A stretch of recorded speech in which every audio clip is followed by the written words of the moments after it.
Hi, my name's Dave Bode from bodemedia.tv, bringing you this tutorial exclusively for Audiotutsplus.com. In this tutorial, we're going to take another look at the Korg nanoKontrol 2. We're going to check out some different ideas for setting it up in a live performance type environment. Now, I'm going to use Reaper for this tutorial, but the things that we talk about in this tutorial should be applicable to lots of other DAWs and programs that help you with live performance and using a MIDI controller and a keyboard. I'm going to be using a pretty old MIDI keyboard in this tutorial. It's a Sonic TS10, and it's got a mod wheel and a pitch bend wheel, and other than that, it doesn't have very many other MIDI controls on it. So I'm going to be using the Korg nanoKontrol 2 to change the levels on some different patches that we have set up and to have some controls over different effects. All that and more. I'm going to show you some different things that I have set up and some ideas that I found pretty interesting. So let's jump on into Reaper and check it out. In this tutorial, we are going to take a look at the Korg nanoKontrol 2. In the first part of the tutorial, we went through setting this up in a DAW, and we set it up in Reaper, but that's going to be pretty similar to a lot of other digital audio workstation software packages. So we set it up in Reaper to be kind of a mix controller. So we had control over individual faders for playback and record. We had transport controls, we had solo, mute, record. You can see those are all toggling on there. We had pan, the whole thing, level control here for the faders. And you know, that's one cool way that you can use this and kind of speed up your workflow. But there are some other cool things that we can do for a live playing type scenario. So the first thing that I want to show you here is the Korg control editor. What we looked at in the last tutorial was there's kind of some button key presses where you can change this configuration so that it's set up like the Mackie control unit. What I've done here is I've gone back and I've reset it to factory defaults, and then what I've done is I've changed the MIDI CC layout. Now by default, this starts at 1, I believe, right here with fader number 1, and goes on up right through the last button. And you certainly can use it like that. The only issue is that you get some overlap with some other standard MIDI CC functions. For instance, channel number 1 is usually the mod wheel, and I already have a mod wheel here on my keyboard. 7, usually volume, and 8 can sometimes be balance. What I found is leaving it to the defaults on some patches, they came kind of pre-configured and you couldn't unconfigure them. For example, a lot of the contact stuff that I've used, the default volume for individual patches is set to 7. I couldn't see a great way to override that. I could change it to another MIDI CC using the MIDI learn function, but 7 was kind of baked in there. So no problem. What I did was I just shifted all of the MIDI CC values up so that it started at 20 and it just kind of went up. And I made sure that I didn't go as high as 64 because 64 is the hold pedal, and I will be using the hold pedal. You may be using other MIDI hardware, and so when you're setting up something like this, you don't want that to conflict with any other channels that you may be using there, or you don't want to get those kind of overlapping. That could cause problems. Now what I have done here is a couple of things. Each one of these different buttons here has a button behavior, and you can set that to momentary or toggle. And you can see if I press here, you can see that that's a toggled button. I press it, it stays on. I press it again, it goes off. I'm going to set all of these kind of solo, mute, record buttons to that, and that way we can use those to turn on and off effects if we want. These ones right here, I'm just going to leave all to momentary.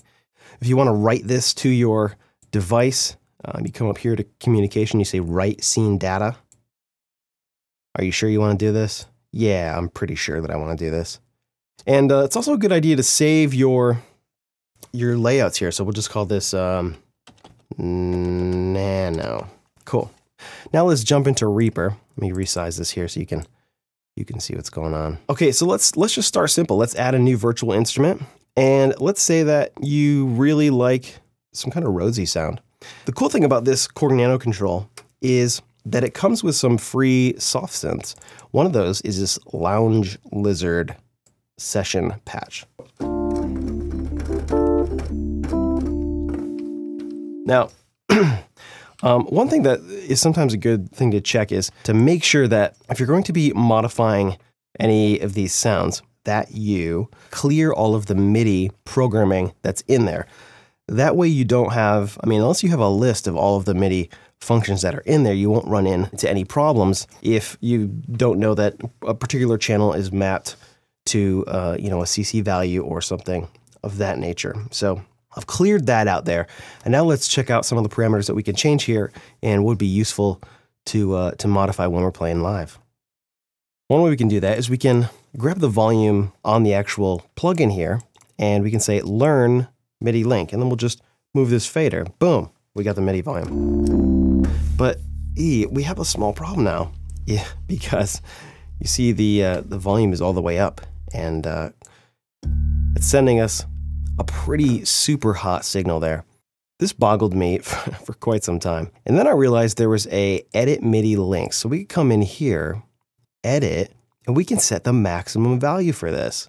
Oh, beautiful. Look at that. Okay, now the maximum value is 0 decibels, despite whatever this says, because it's not refreshing until we move our mouse on it, but it is 0 decibels.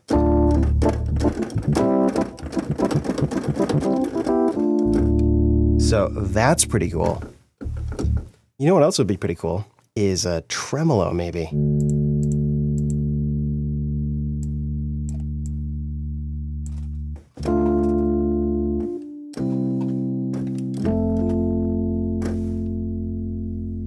Well, we can do the same thing. We can say learn MIDI link, and then we'll say boom, solo is now tremolo. And maybe we'll leave the depth somewhere there, but maybe we want to control the speed, so we can say learn MIDI link. Boom, now we have speed right here.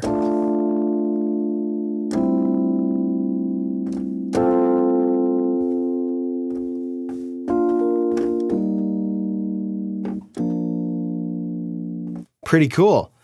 All right, we're getting there. Let's throw in another effect. Maybe we want some nasty delay for this. I like some delay on some stuff. Maybe, you know, something like this. Maybe some stereo delay.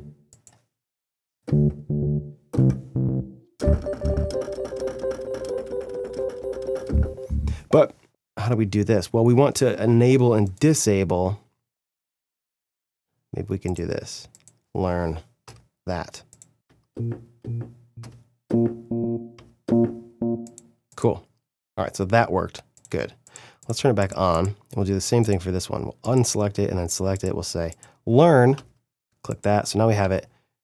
Should be doing both of these. Good. Perfect. Now it's doing what we want.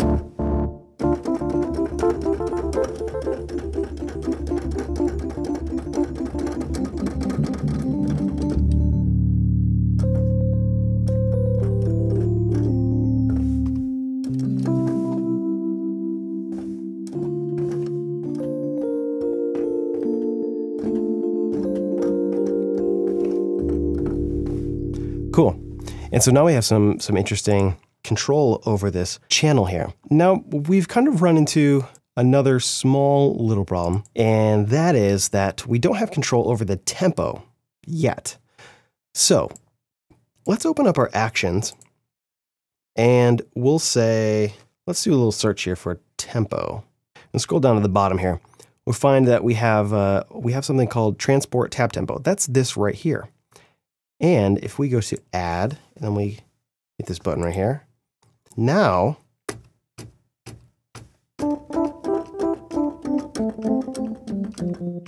ooh, but we've run into a little problem. Tap. And that's because it's doing something weird. So let's go in here and we'll double click on this. Let's try relative. There we go. Okay. For some reason, the button, when it's on absolute, I'm not really sure why, it detects the down press as well as the up press. So it was detecting this and that. We don't want that. We just want the down. So we can go 1, 2, 3, 4. Cool. So you can see where we're going here. So we have one channel. We can actually leave this set up for record enable, because we're not going to actually record, but that way we'll have control over this channel here. Let's add ourselves another virtual instrument here. Let's go into virtual instruments. Let's add ourselves another one. So many to choose from. There's another cool one that came with this ultra analog session.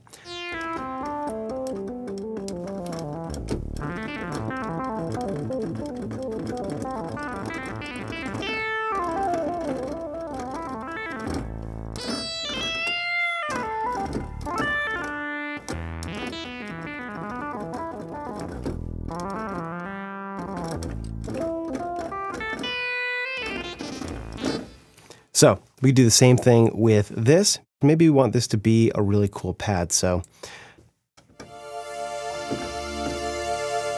what we want to do is come in here and set this maybe to channel 2. So now we have this, and we'll come in here and edit this volume here because we don't want that to go all the way up. We'll say make that 0. Cool. Sounds great. And we still have our Rhodes here.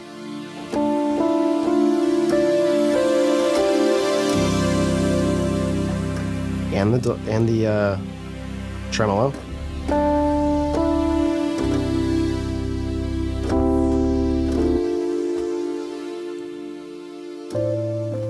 And the delay. Maybe we want a reverb on this channel as well. I'm going to grab ambience because I really like this reverb effect. And let me pull down that. And so what I want to set this up as, I want the dry to be up, and then I'll just adjust the wet here.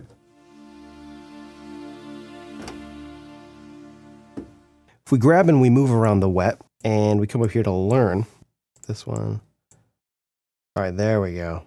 There's no right-click function in here to set the levels on that, and I don't believe there's a great way to go in to change that. That may not be the end of the world.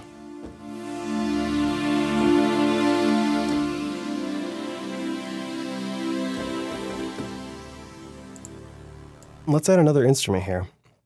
You know, we don't have to fill up all these buttons. I'll leave that to you to be creative in however you want to do that. Maybe what we want now is a pretty cool lead type of sound. So let's go in here to Tal Noisemaker. That's a cool free plugin.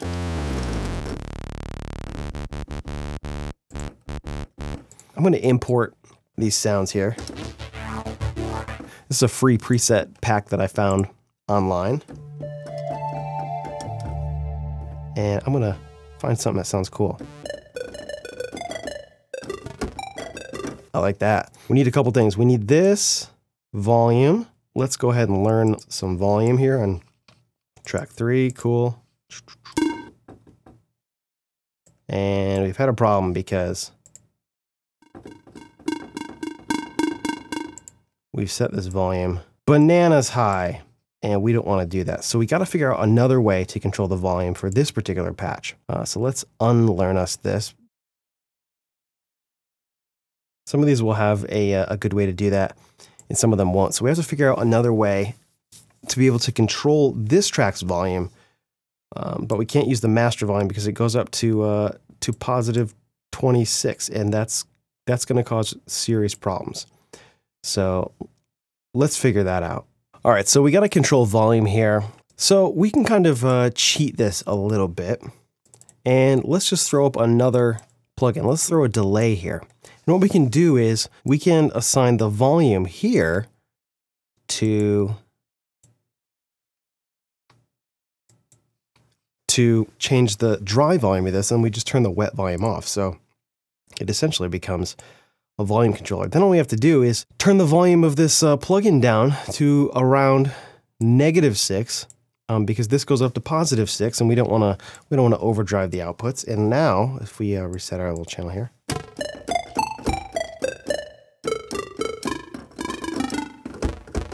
and now we're looking a little bit better. You can add some other things here. Maybe we'll add a comp before this, and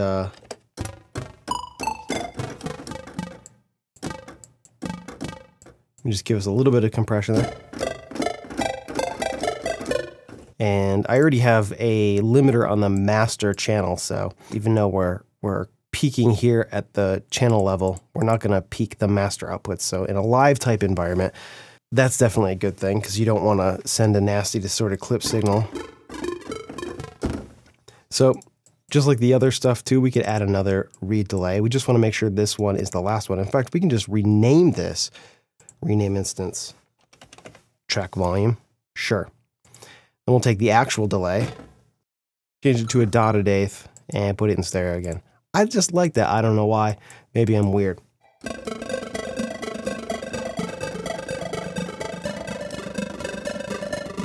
And instead of maybe turning the delay on and off, let's do the wet volume for this right here. So we'll say learn, boom, wet volume, learned.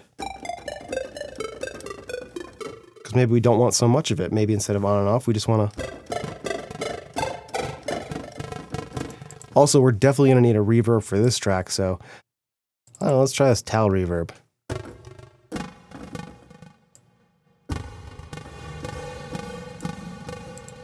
And maybe 80s big plate.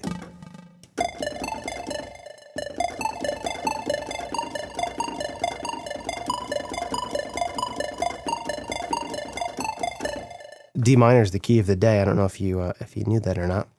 So yeah, there we go. Going here into a parameter here, we can say learn bypass. So we can turn this on and off with that right there. Cool. Maybe do something like that.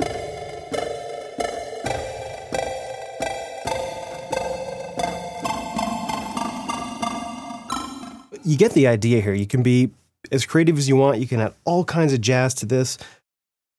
Real quick, I wanted to go over how I configured this little project here. I showed this in the recontrol MIDI tutorial that I put together. I have a little template that I put together for Contact. A lot of my favorite sounds are in Contact. Pianos and things of that nature, strings, drums, you know, all that kind of good stuff. And I was trying to figure out a good way to use Contact in a live type situation. This is what I came up with. What I did was, in my template, this is a little 8 instrument template that I use from time to time. And so I have 8 patches loaded up here. I have each patch loaded to run on a different MIDI channel. That way, when I'm tracking music for a project, I can control each one of those here with a different MIDI channel, because each one of these tracks here, you can see this one here is getting the MIDI input from the Omni or all, but it's sending to MIDI channel number 8. So without modifying that too much, what I did was I just kind of left it all and I recorded enabled everything just like before. But then what I did is I added a re-MIDI control, and what this plugin allowed me to do is to control the MIDI volume. Normally that's CC7 here, but I have remapped that to CC20. That way I can control the volume. Now, you can do this with the examples that we just looked at before. Instead of using a delay plugin to control the volume, you can use the re-MIDI control to do it as well, unless this plugin doesn't work in your DAW. I pretty much only use Reaper, so I'm not sure that this will actually work in other DAWs, but there you go. It does work pretty well in Reaper. And the advantage of this is that it's controlling the MIDI volume, which doesn't really go above 0 decibels. In fact, the default is -6 decibels. And I think if I increase this, it actually just goes right back to -6, which is fine, because if you put this at 0, or close to 0, and you hammer on it with a bunch of notes, you can cause it to clip. So with some of these sounds. So that's a pretty handy way to do it with the re-MIDI control. Now, because each one of these tracks is on a different MIDI channel, what I did was I inserted 8 different recontrol MIDI, I keep saying that backwards, recontrol MIDI plugins on each one of these, and I set these to a different channel. You see, this is MIDI channel 4, channel 5, and so on and so forth. And then I just learned the functions just like I did in those other examples. I moved this slider here, I came up here, went to learn, moved the one that I wanted here on the control, and we were off to the races. And now I have this little kind of preset thing going on here where I have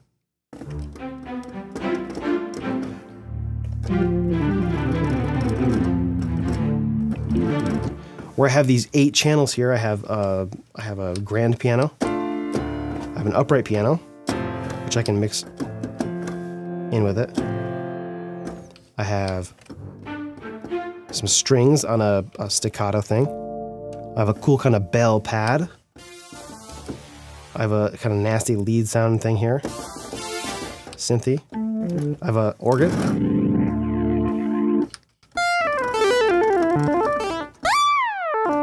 I have a cool lead sound and then another pad. Now I haven't mapped anything else to any of these other features here. I could, but the kind of goal of this experiment was to see if I could make Kontakt work in the way that I wanted it to work. And so I think I did a pretty good job of that. Having done that, now I have this really cool patch that I can use live. And I can add all these other cool sounds here.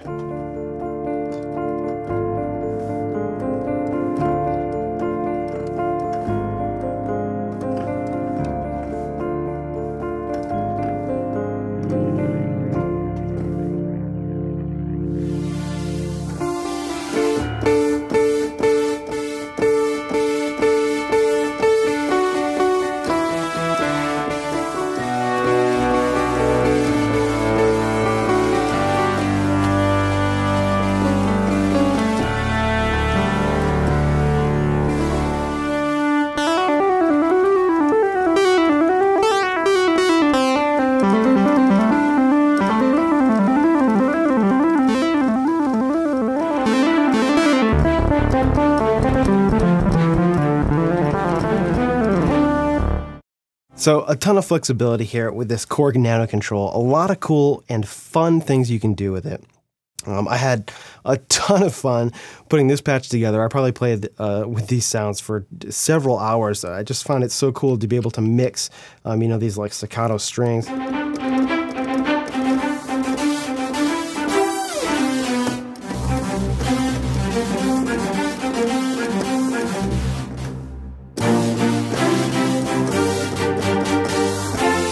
I just thought there's so many interesting sounds that are sometimes a little bit more cumbersome to create and mess around with. But with this, you know, with these 8 kind of simplistic sounds, there's just a lot of kind of variation. A ton of fun I had with this.